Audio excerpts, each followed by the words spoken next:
ଘରକୁ କେମିତି ଯିବ? ସାଇକେଲରେ। ତମେ କେମିତି ଯିବ? ସାଇକେଲରେ। ତମେ କେମିତି ଯିବ? ସାଇକେଲରେ। ତମର ଗାଡି ଅଛି? ନାଇଁ ଗାଡି ନାହିଁ?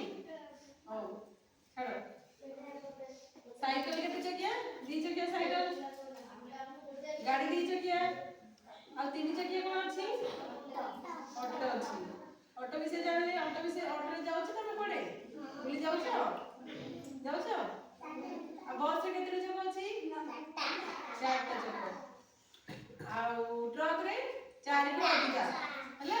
4ରୁ ଅଧିକା ଚକ ଅଛି ଟ୍ରକରେ। ବୁଝିଲ? ଆହୁରି ବଡ ବଡ ଗାଡିରେ ଆହୁରି ଅଧିକା ଚକ ଅଛି। ତାପରେ ଆମେ ବେଶୀ ଜାଗା ବୁଲି ଯାଉଛେ।